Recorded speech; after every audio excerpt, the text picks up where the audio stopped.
સ્થાનિક સ્વરાજ્યની ચૂંટણીમાં પ્રચાર ઝુંબેશ તેજ થઈ રહ્યું છે ત્યારે સુરતના કતારગામ ખાતે કાર્યાલયના ઉદ્ઘાટન સમયે નાયબ મુખ્યમંત્રી હર્ષ સંઘવીએ વિરોધીઓ અંગે બિનહરીફ બેઠકોને લઈને મોટું નિવેદન આપ્યું છે। સુરતમાં સ્થાનિક સ્વરાજ્યની ચૂંટણીના પ્રચારમાં નાયબ મુખ્યમંત્રીએ વોર્ડ નંબર 7 કતારગામ વેડના મધ્યસ્થ કાર્યાલય પર હર્ષ સંઘવીએ નિવેદન આપ્યું હતું।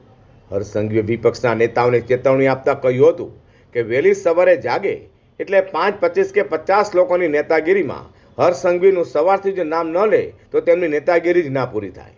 પણ મેં પણ નક્કી કરી લીધું છે કે એક એકને સીધા કરીને જ રહીશ। લુખ્ખા ટપોરીઓનો વારો લાગી ગયો, હવે બીજાનો વારો લાગશે, પણ લાગશે જરૂર।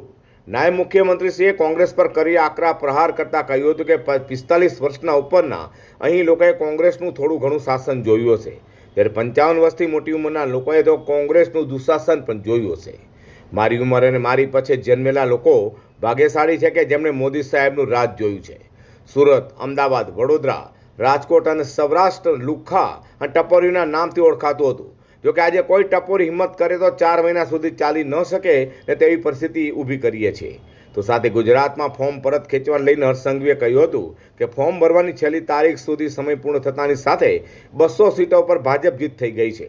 જેણે ફોર્મ ભર્યા, પ્રચારમાં નીકળ્યા, આ લોકોનો આવકાર ન મળ્યો, ગામડાઓમાં નો એન્ટ્રી થઈ એટલે બીજા 520 ખરી પડ્યા છે અને ગઈકાલ સાંજ સુધીમાં ભાજપને 720 સીટ ઉપર વિજય હાંસિલ પણ થયો છે તેમ હર્ષ સંઘવીએ જણાવ્યું છે।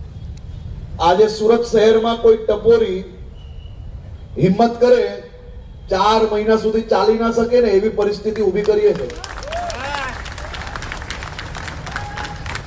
અને એના દ્રશ્ય તમે સૌએ જોયેલા છે કે નથી જોયા? જોયા છે કે નથી જોયા? તો એને મજબૂતાઈથી એ કામને આગળ વધારવા માટે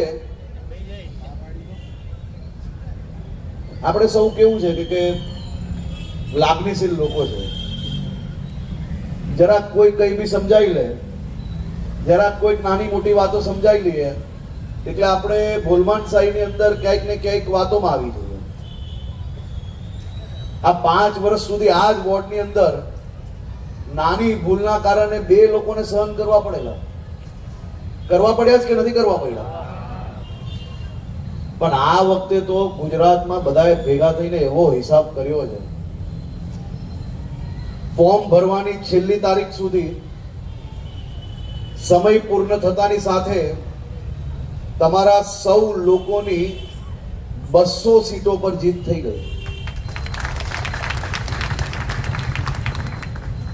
અને જેને જેને ભર્યા, પ્રચારમાં નીકળ્યા, લોકોનો આવકાર ના મળ્યો, અનેક ગામડાઓની અંદર નો એન્ટ્રી થઈ તો બીજા 520 ખર્યા। કાલ સાંજ સુધી ભારતીય જનતા પાર્ટીની 720 સીટો પર વિજય થઈ છે। આ વિજય ભારતીય જનતા પાર્ટીની નથી, આ વિજય ગુજરાતના પ્રત્યેક નાગરિકોની છે। સ્થાનિક સ્વરાજ્યની ચૂંટણીનો પ્રચાર ઝુંબેશ પૂરજોશમાં ચાલુ થયો છે। આવનાર દિવસોમાં રાજકીય પક્ષો એકબીજા પર કેટલા આક્ષેપો કરે છે તે જોવું રહ્યું।